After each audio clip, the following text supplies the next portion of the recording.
morning to all.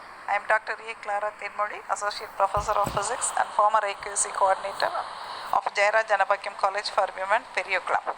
First and foremost, let me thank the Principal, Dr. N. Bhuvaneshwari of Arulmigu Palani and our College for Women for giving me this opportunity to deliver the talk on autonomy and innovation in higher education. My special thanks to Mrs. P. Selvi, the IQC Coordinator, and the IQC members, Dr. R. Uma Migeshwari and Dr. R. Kalaiarasi, for inviting me to deliver this talk to the faculty under Faculty Development Program.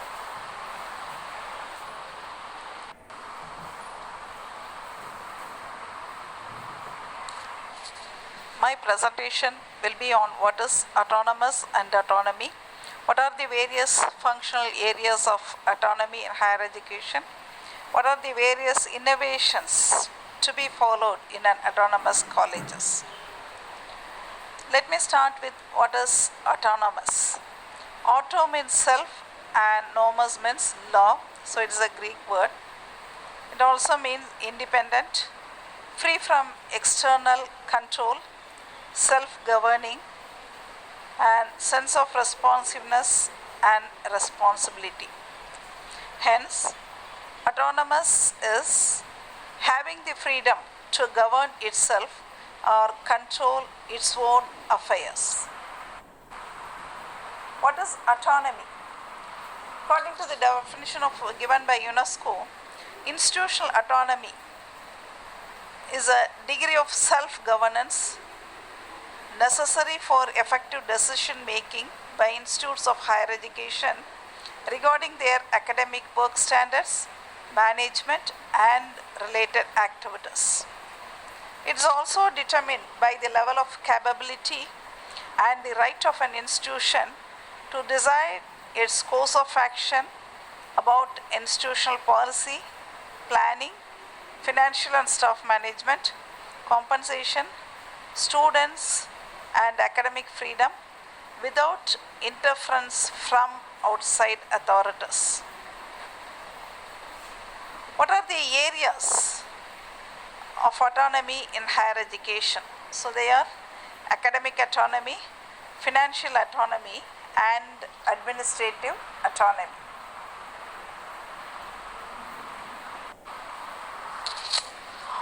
What is academic autonomy? Academic autonomy refers to an institution's ability to manage the internal academic affairs. It has the academic freedom to start new programs, introduce new courses, follow various innovative evaluation methods, publication of results very quickly, and so on. It has the freedom to adopt choice-based credit system with the introduction of many electives. Each department can have their own autonomy, and the institution can have the quality assurance cell to maintain the quality of all the academic activities. They can have their own performance appraisal system for teachers where the research output of the teachers are concerned. Administrative autonomy gives the freedom to have their own governance. Various representatives may be appointed to have equal and effective participation. The management should have clear policies on different functions of the institution. Head of the institution should have full autonomy and no one can involve into their decisions. Various responsibilities must be divided and should have clarity, and it should be displayed on the institutional website.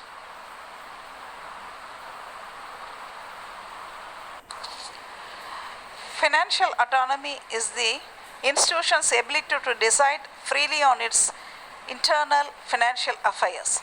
The ability to manage its funds and allocate its budget independently enables an institution to set and realize its strategic aims. There must be a long-term financial planning. With the flexibility, they need to fulfill their diverse missions in the most suitable way. The flexibility in fixing the fees may open up new private fundings which make up significant percentage of budgets in the institution, but it is a very crucial factor. There must be options to provide financial support to the students through scholarships for meritorious and the economically weaker students. Many consultancies, assignments, and projects can be undertaken, which is a great support to the institution. As many of us know that all the autonomous colleges in India are functioning under the rules and regulations provided by UGC. What are the rules given by UGC for an autonomous college, and what are the different rules for it? We can restructure our own syllabi and start new programs. We can also formulate new courses and evolve our own methods of assessment of students' performance, conduct examinations and notify the results, can issue mark sheets, migration and other certificates, but the degree will be awarded by the university. We have the freedom to constitute governing body, academic council, board of studies and finance committee. So the goals of autonomy has 3 stages. So in the first stage, framing the syllabus is very important.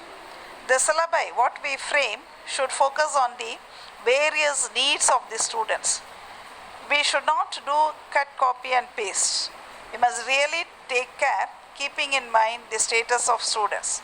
In addition, we must have innovative courses of study, innovative evaluation methods. They also varies between the institutions. We, the teachers, must be thoroughly updated in our subject and as well as in the educational field. We must follow interesting and innovative teaching methodologies. After the technology boom, all the students don't need teachers who come, recite whatever she studied and goes off.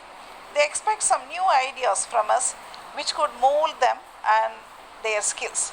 So we must be very innovative in the teaching process. Second stage is the regular updation of syllabi. How updation of syllabi can be done? It can be done through 2 ways. One is collecting the feedback from various stakeholders, that is students, parents, alumni and teachers. And faculty must be trained now and then through faculty development programs organized by the college and at other institutions. All the faculties must involve themselves in preparing the syllabi. There must be continuous healthy discussions. All the faculties must be very active in research. In stage 3, interdisciplinary, multidisciplinary, skill and job-oriented courses must be included in the syllabi. International and national collaborations must be created, and we can also have memorandum of understanding for many courses. What are all the areas in which innovations can be carried out in an autonomous college? So I have taken the 3 areas which are very important. One is curriculum, second one research and extension, and third one best practices of the institution. So the NAC also expects maximum output from these areas.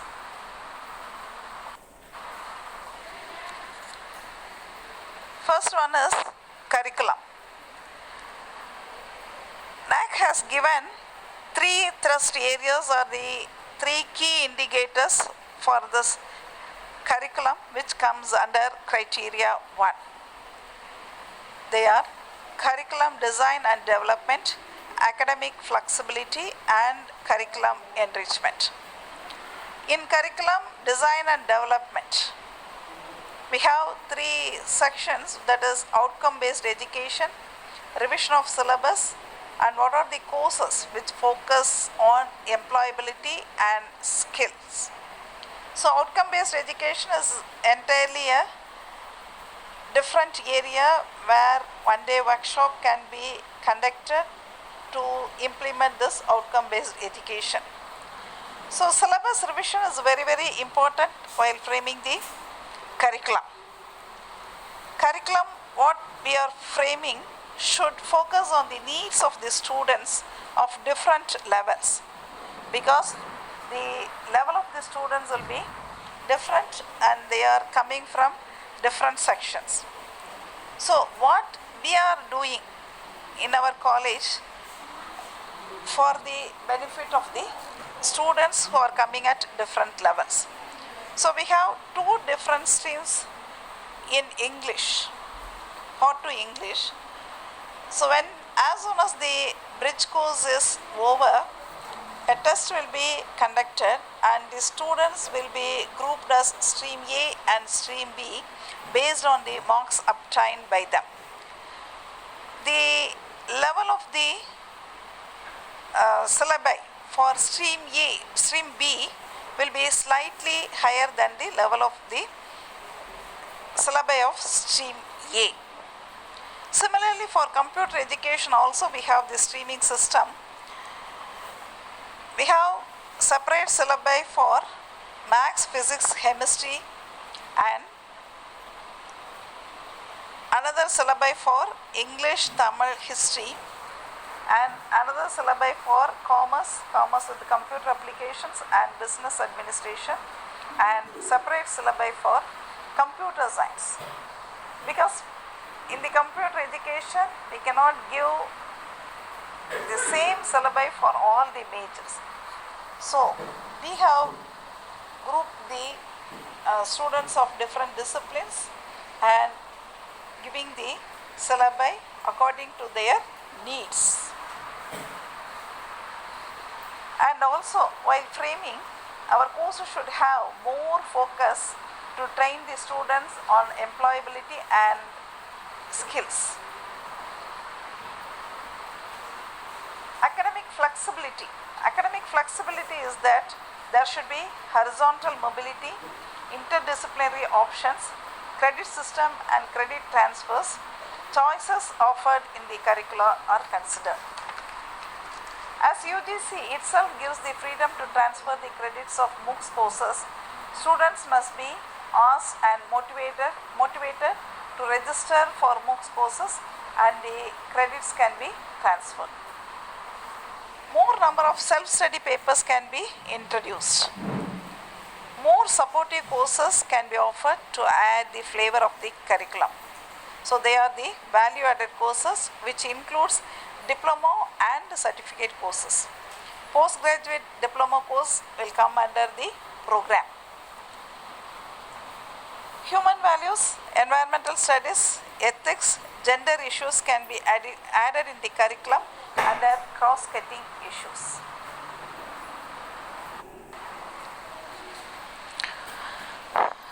While updating the curriculum, care should be taken such that the curricula should be need-based, socially relevant, career-oriented, promote creativity and the thirst for research, and it should inculcate values, which is very important.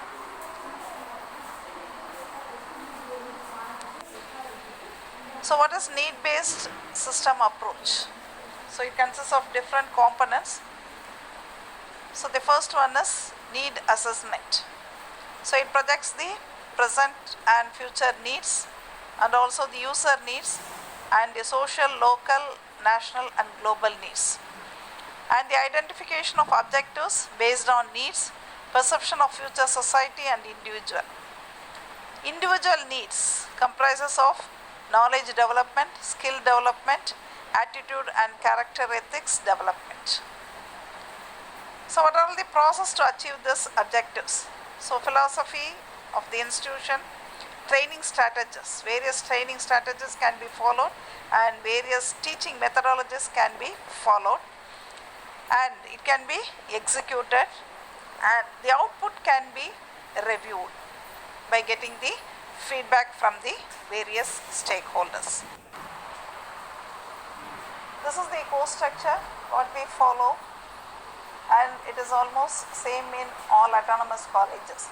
So we have the core courses, then major core elective courses, allied courses, gentry elective courses, ability enhancement courses, and then NSS, NCC, physical education, and the outreach program. While framing the courses, focus more on skill-oriented courses and outreach activities. So the outreach activities are through NCC, NSS, and we have another one which is the extension. So in extension, the students should go and promote their education to the well-being of the village people.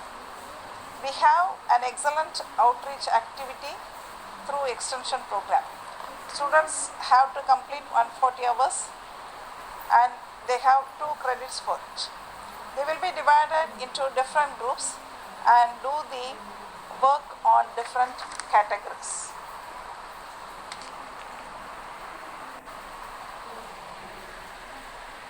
How curricula can be designed and restructured. So it is by collecting the feedback from various stakeholders, that is from parents, teachers, alumni and students. Usually in our college, IQAC will do the consolidation of the feedback collected from various stakeholders and it will be submitted to the principal. IQAC coordinator is the member of Curriculum Development Cell, Academic Council and Governing Body, and so she has the freedom to represent it in the council. NAC also asks to submit the minutes of the governing body and academic council in framing the syllabus and restructuring it.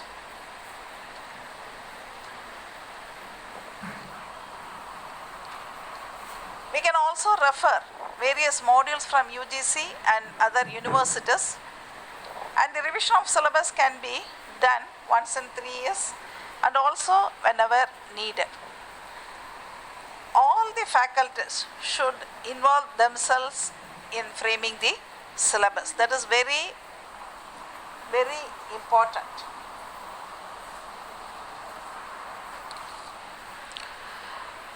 These are the key indicators for teaching learning process given by NAC.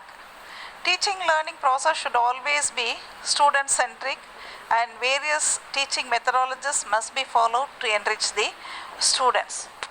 So the various key indicators are teaching learning process, teacher profile and quality, evaluation process and reforms, student performance and learning outcomes. Maximum innovations can be done in this teaching learning process and evaluation process and reforms. These are the various teaching methodologies that are followed in our college under participative learning and experiential learning. You can also introduce many methodologies to your students and also find some ways to differentiate slow learners and advanced learners and provide different special programs for them. It should be well differentiated. So these are some of the special programs we follow for slow learners as well as for advanced learners. All these activities comes under research activities. All teachers must complete at least one project. UGC has stopped funding for projects, so try to tap the fundings from other sources like Department of Science and Technology, Department of Biotechnology, SERB, ICHR, ICSSR or with any international fundings. Also applied for student projects. Tamil Nadu State Council for Science and Technology sponsors for PG students under Student Project Scheme. Also sends students for internships. In some internships, stipends are also provided. For example, Indian Academy of Sciences provides stipend to the students. Publications of books and papers in UGC journals, Web of Science, index journals plays an important role in the research activities. Guideships procured by the staff, number of PhD scholars completed, number of staff completed PhD are also taken into account. We must create collaborations and linkages at various levels for research activities, and try to receive fellowships for research activities. These are the key indicators given by NAC in criteria 3. So under promotion of research and facilities, the NAC expects what are the various research activities carried out in the institution and what are the existing facilities in the institution to promote research. And the next is what are the support provided to the faculty, that is financial, academic and human resources support to submit the proposal and to undertake interdisciplinary and interdepartmental research activities. Under innovation ecosystem, the institution should create an incubation center, startups, and should conduct workshops and seminars on intellectual property rights for creation and transfer of knowledge, and the institution should have an industry academia collaborative activities. So research publications, as I have told, we should have the publications in the index journals, and awards. The faculty and the students must receive awards for their research activities. So they can receive the best paper award, or they can have the patents, or they can have some innovative awards for their projects. So such can be listed. Consultancy is the activity organized by the faculty for an external agency for which the expertise and the specific knowledge base of the faculty is the major input. The revenue generated through consultancy are fairly utilized by the institution. It should have a policy on it and it should be displayed on the website. Extension. Extension activities are carried out through NSS, NCC, RRC, YRC. And in addition, we have a separate extension unit which is in our college. We can adopt the villages and carry out the activities with the support by the government schemes, panchayat schemes, and Swachhata activities may be carried out in villages. Lab to land activities such as training the people to prepare phenyl, soap powder, sanitizer, washing powder can be given. The Department of Physics of our college will give training for in-service training for school teachers. Entrepreneurial training is given to the village people in mushroom culture, apiculture, doormat making, jewelry making. So this makes the people to earn their livelihoods.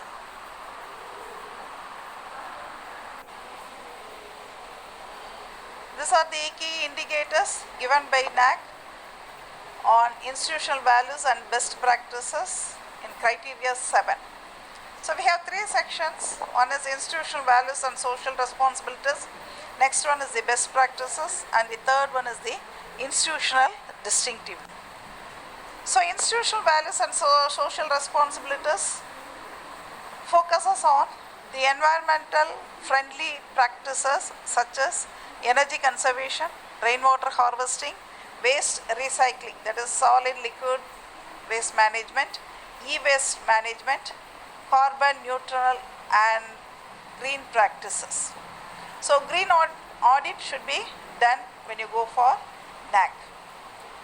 And what are the facilities available for the differently able students? And how we deal with the location advantages and disadvantages. And explicit concern for human values and professional ethics, and this policies on code of ethics and professional ethics and human values should be displayed on the institutional best practice. All the institutions should give 2 best practices when you go for NAC. Best practice is the unique practice of that institution. So let us see what is best practice. Any practice that the institution has internally evolved and used, leading to a positive impact on the regular functioning of the institution, and it can be identified as best practice. It could be in respect of teaching, learning, office practices, maintenance and upkeep of things, or dealing with human beings or many matters. Adapting that practice has resolved the difficulty or has brought in greater ease in working in that aspect. So this is called as the best practice.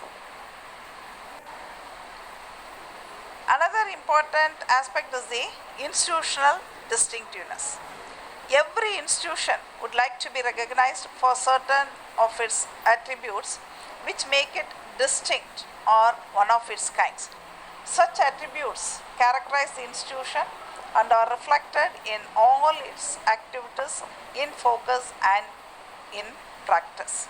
So again, this institutional distinctiveness must be unique to your institution. So we have given empowerment of rural women as, and we focus all the activities to empower the rural women. So this institutional distinctiveness alone has 20 marks, and the best practices, 2 best practices has 30 marks, so totally 50 marks, and the institutional values and responsibilities has 50 marks. So totally you have 100 marks, which has the greater mark distribution. So to conclude, granting autonomy is not a one-way process or simply a set of policies to achieve successful higher education management. It is not only about what freedom higher educational institutions are going to obtain from the government, but also about what freedoms the government is willing to give. This involves government provisions to adopt legal reforms, restructuring of public funding mechanisms, and personal regulation. The draft National Educational Policy, which is given by Ministry of Human Resource Development, talks about teacher autonomy as well as institutional autonomy. The committee has recognized the need of individual autonomy and opined that lack of faculty autonomy results in poor motivation and reduced scope for innovation. It also envisages that through institutional and administrative autonomy, institutions will be enabled to start and run novel and cutting-edge programs, develop innovative curricula, govern more locally given local knowledge of circumstances and requirements, and set up optimal people and career management systems. For imaginative curriculum and pedagogy, institutional autonomy is seen as a prerequisite by National Educational Policy. So thank you very much for your patient listening. If you have any clarifications, you can send it to my mail and I will give the answer. Thank you once again for giving me this opportunity. Thank you, my dear friends.